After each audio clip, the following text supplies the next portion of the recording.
Hi friends, അസ്സലാമു അലൈക്കും. Welcome back. നല്ലൊരു സ്നാക്ക് പറഞ്ഞു തരാം. അതും 2 ചേരുവ മാത്രം മതി. അതെപ്പോഴും വീട്ടിൽ കാണുന്ന ചേരുവയാണ്. എളുപ്പത്തിൽ തയ്യാറാക്കാം. എന്നാൽ വെറൈറ്റിയാണ്. ഒരു ഗസ്റ്റൊക്കെ വന്നാൽ തീർച്ചയായും ഇതിൻ്റെ റെസിപ്പി നിങ്ങളോട് ചോദിച്ചേ അവർ പോകത്തുള്ളൂ.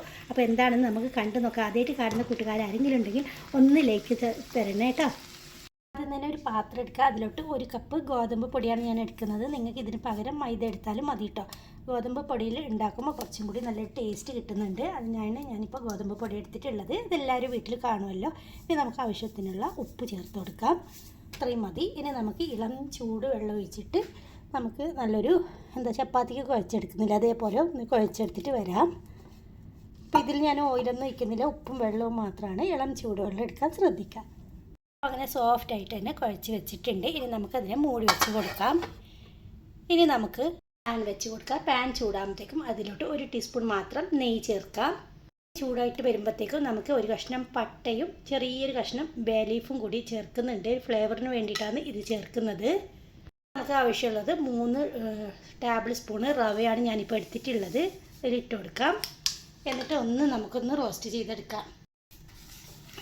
വറുത്ത റവയാണെങ്കിൽ നമുക്കിങ്ങനെ ചെയ്യേണ്ട ആവശ്യമില്ല. ഇത് വറുക്കാത്ത റവയതിന് മേൽ ഒന്ന് റോസ്റ്റ് ചെയ്തെടുക്കുകയാണ് ചെയ്യുന്നത്.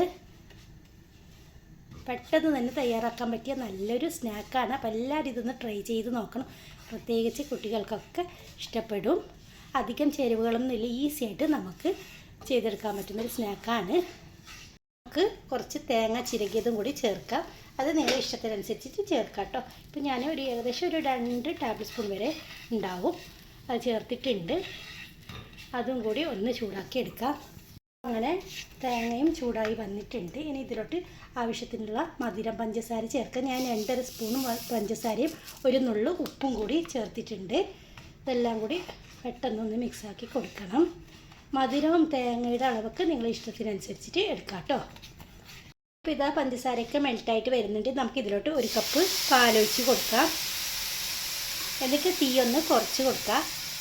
ഇല്ലെങ്കിൽ പാൽ പെട്ടെന്ന് വറ്റി വരും. അതിൻ്റെ പേരിൽ തീ ഒന്ന് കുറച്ച് കൊടുത്തിട്ട് മിക്സാക്കി കൊടുത്തിട്ട് നമുക്കിതൊന്ന് വറ്റിച്ചെടുക്കാം. അങ്ങനെ കുറുകി വരുന്നുണ്ട്. ഒന്നും കൂടി കുറുകുമ്പോൾ നമുക്കിതിൻ്റെ തീ ഒന്ന് ഓഫ് ചെയ്യാം. അപ്പോഴത്തേക്കും ഇരിക്കുമ്പോൾ വീണ്ടും നല്ല കട്ടിയായിട്ട് കിട്ടും. അപ്പോൾ ഒന്ന് ഇതാ വറ്റി വരുന്നുണ്ട് കേട്ടോ. ഒരു ബബിൾസ് വരുമ്പോൾ നമുക്കിതിൻ്റെ തീ ഓഫ് ചെയ്യാം. അപ്പോഴത്തേക്കും നമ്മുടെ മാവൊക്കെ നല്ല സോഫ്റ്റായിട്ട് വന്നിട്ടുണ്ട്. ഇനി നമുക്ക് ഇതിനെ ഒന്ന് പരത്തിയെടുക്കണം. 2 പോർഷനാക്കി മാറ്റിയാണ് ഞാനിപ്പോൾ. അങ്ങനെ നമുക്ക് ഒരെണ്ണം എടുത്തിട്ട് കുറച്ച് പൊടിയിൽ മുക്കിയിട്ടുണ്ട്. നല്ലോണം ഒന്ന് പരത്തിയെടുക്കണം. ചപ്പാത്തിക്ക് പരത്തുന്ന പോലെ ഒന്ന് പരത്തിയെടുത്താൽ മതി. ഇതപ്പോൾ അങ്ങനെ പരത്തിയെടുത്തിട്ടുണ്ട്. ഇത് ഇത്രയും കനത്തിലാണ് ഞാനിപ്പോൾ പരത്തിയെടുത്തിട്ടുള്ളത്. ഇനി നമുക്ക് നേരത്തെ തയ്യാറാക്കി വെച്ചിട്ടുള്ള ഫില്ലിങ് കട്ടിയായി തുടങ്ങിയിട്ടുണ്ട്. ഇനി നമുക്കിതിൻ്റെ അറ്റത്ത് ഇങ്ങനെ നീളത്തിലൊന്ന് വെച്ച് കൊടുക്കാം. നമുക്ക് ഈ അറ്റം ഒന്ന് ഇതേപോലെ ഒന്ന് മടക്കി കൊടുക്കാം. ഇതിൽ കാണുന്ന പോലെ ഒന്ന് മടക്കിയെടുത്താൽ മതി. ഇനി നമുക്ക് വിരൽ വെച്ചിട്ട് എല്ലാ സൈഡും ഒരേപോലെ ഒന്ന് ലോക്ക് ചെയ്തെടുക്കാം. ഇനി നമുക്ക് ഏതെങ്കിലും പാത്രത്തിൻ്റെ മൂടി കൊണ്ട് ഇങ്ങനെ ഒന്ന് കട്ട് ചെയ്തെടുക്കാം. ഞാനിപ്പോൾ ഇതുപോലത്തെ ഒരു റിങ്ങിലാണ് കട്ട് ചെയ്തെടുക്കുന്നുള്ളത്. ഇതൊന്ന് ഇങ്ങനെ വെച്ച് കൊടുത്താൽ മതി. ഇതാ കട്ട് ചെയ്തെടുത്തിട്ടുണ്ട്.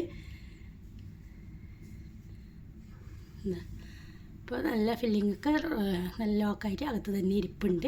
ഇനി ബാക്കിയുള്ളതും ഇതേപോലെ ചെയ്തെടുത്താൽ മതി. ഇനി നമുക്ക് ഇങ്ങനെ ഒന്ന് ഈ അറ്റം കൂടി ഇങ്ങനെ ഇത് ഒരു ചപ്പാത്തിയിൽ നിന്ന് നമുക്ക് ആദ്യം 2 കിട്ടും. പിന്നീട് ബാക്കിയുള്ള പോർഷനും കൂടി പരത്തി എടുത്തിട്ട് ബാക്കിയെല്ലാം ഇതേപോലെ ഒന്ന് ചെയ്തെടുത്താൽ മതി. എനിക്ക് ഇത്രയും കിട്ടിയിട്ടുണ്ട്. ഇനി നമുക്ക് ഓയിൽ അല്പം ഒന്ന് ചൂടാക്കാൻ വെക്കണം. കൂടുതൽ ഓയിലൊന്നും ആവശ്യമില്ല, കുറച്ച് മാത്രം മതി കേട്ടോ. ഇപ്പോൾ ഓയിൽ ചൂടായിട്ടുണ്ട്. തീ ഒന്ന് കുറച്ച് കൊടുത്തിട്ട് നമുക്ക് ഓരോന്നായിട്ട് ഇട്ട് കൊടുക്കാം. നിങ്ങൾ ആദ്യമായിട്ട് കാണുന്നതാണെങ്കിൽ ഒന്ന് സബ്സ്ക്രൈബ് ചെയ്ത് സപ്പോർട്ട് ചെയ്തേക്കണേ. നമുക്കിതിലൊന്ന് തിരിച്ചിട്ട് കൊടുക്കാം. വളരെ പെട്ടെന്ന് തന്നെ റെഡിയാക്കാൻ പറ്റും, കാരണം ഗോതമ്പ് പൊടിയാണല്ലോ. ഇതിൻ്റെ പേരിലാണ് ഞാൻ പറഞ്ഞൊന്ന് തീ ഒന്ന് കുറച്ചിട്ട് കൊടുക്കുക. ഓയിൽ നല്ലോണം ചൂടായതിന് ശേഷം മാത്രം തീ ഒന്ന് കുറച്ച് കൊടുത്താൽ മതി കേട്ടോ. അങ്ങനെ 2 സൈഡും ഇതാ നല്ല ഗോൾഡൻ കളറാകുന്നുണ്ട്. അപ്പോൾ നമുക്ക് കോരി മാറ്റാം. എണ്ണ ഒട്ടും തന്നെ കുടിക്കത്തൊന്നുമില്ല. നമുക്കൊരു ഗസ്റ്റ് വന്നാൽ തന്നെ പെട്ടെന്ന് വീട്ടിലൊന്നും ഇല്ലെങ്കിൽ റവയും അല്പം ഗോതമ്പ് പൊടി ഉണ്ടെങ്കിൽ നല്ലൊരു വെറൈറ്റി ആയിട്ടുള്ളൊരു സ്നാക്കും കൂടി റെഡിയാക്കാൻ പറ്റും. അപ്പോൾ എല്ലാവരും ഇതൊന്ന് ട്രൈ ചെയ്ത് നോക്കണം കേട്ടോ.